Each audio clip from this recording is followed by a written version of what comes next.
The episode begins with a narration. It all began when the climate went completely out of control. The rainforest dried out, and other places got totally flooded with oceans like chocolate sauce. And get this, cities which were normally blazing hot in the summer got super cold. At the time, I didn't know any of this was going on because I was at camp. All of the other campers were, goofing off and hanging out. Me, I was enjoying the summer sun while going over my multiplication tables. Yeah, whatever. Oh, I'm sorry, go ahead. Until it started to snow. In the middle of July, totally freaky. And it gets weirder. You won't believe what happened to me and 6 other kids. Oh, by the way, my name's Ty. This is Sora. She's okay for a girl. What? And Matt's too cool. Just look at that haircut. And this little kid is Izzy. He should have gone to computer camp. Huh?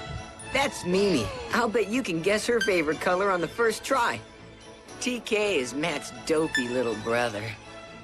Oh, and this is Joe. But don't ever scare him. He'd probably wet his pants.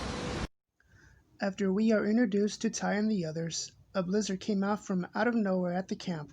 Ty and the others seek shelter until the storm clears. After the storm clears, Ty and the others go outside in the snow and discover an aurora in the sky. While gazing at the phenomenon, and what appeared to be meteors, at first, shoot out of the aurora, heading straight for the kids, missing them upon impact. After the dust settles, these miniature remote digital apparatuses, Izzy's words, not mine. I guess there's some sort of miniature remote digital apparatus.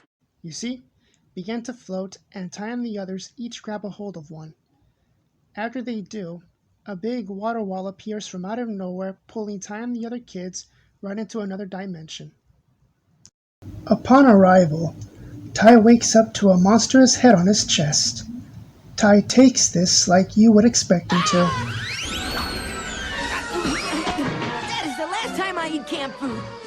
The monstrous head then introduces himself to Ty. My name's Koromon, and we're partners. Ty, still bewildered, doesn't know what Koromon meant by that. But before he can get any more info and answers from Koromon, Izzy appears. And he's not alone.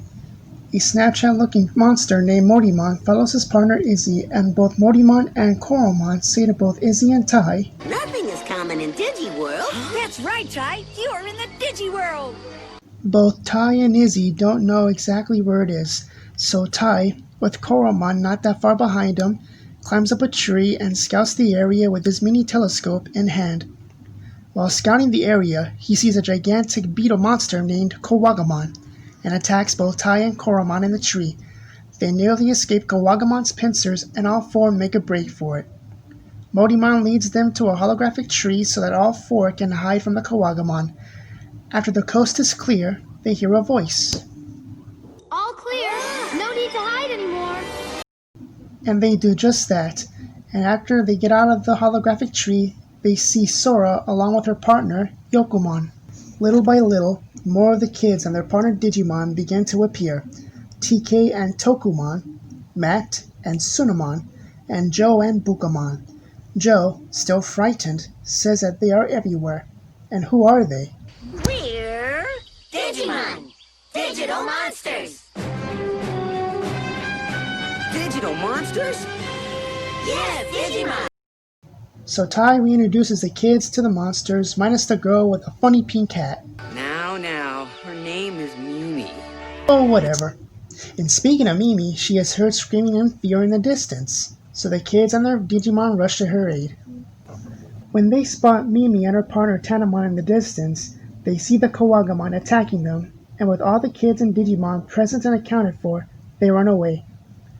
Tai suggests that they fight back, but the others convince him not to.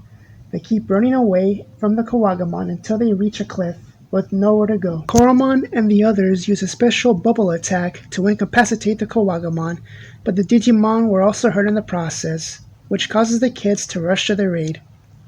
With the Kawagamon already getting back up and having them cornered once again, Koromon and the other Digimon want to continue to fight to protect the kids, even though that they are outmatched. The kids try to stop them, except for Mimi though, she can care less. but the Digimon pry themselves from their arms and charge at the Kawagamon. While all the kids, except for Mimi, tell them they'll all come back, Be careful! their miniature remote digital apparatuses begin to glow, causing the sky to go dark, and beams of light hit the Digimon, causing them to evolve into the next level. With a new evolution, all of the Digimon use their primary attacks, except for that one though, he just trips him up, on the Kawagamon and finally defeat him. However, the kids and their newly evolved buddies' victory is short-lived, as the pilot episode ends when Kawagamon, with its last ounce of strength, breaks a part of the cliff off, sending the kids plunging into the riverbed below. The pilot episode, And So It Begins, aired on August 19th, 1999 on the Fox Kids Network. In the very same episode, after when Koromon gets picked up by Tai after getting taken out by the Kawagamon, Koromon says a line that not only tries to impress Tai, but it also delivers a simile in regards to how actors, producers, directors, and those involved in a project, whether it be animation or live action, trying to get their pilot episode off the ground. Sorry, it's just I'm trying to make a good impression. And they had to. When it was released in North America, the series was seen as an attempt to imitate the success of another certain monster animated show. Thankfully, American viewers dismissed Digimon as a Pokemon ripoff meant for a cash grab on the show's success. To say that it was a Pokemon ripoff. Have you watched the television show lately?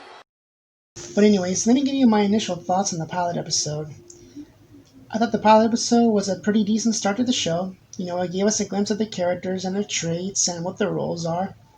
And, we would get to know more about them personally as the show moves forward. And after the cliffhanging ending, though, of the show, it left me with more questions that I was actually curious to find out in the next episode, like, how will they survive the fall? Will there be more stronger monsters that they will encounter who is just as tough as the Kawagamon? Which kid and their partner will actually evolve into the next level first? All those questions will be answered next time on Episode 2 episode. Digimon, digital monsters, Digimon are the champions. Digimon, digital monsters, Digimon are the champions. Digimon, digital monsters, Digimon.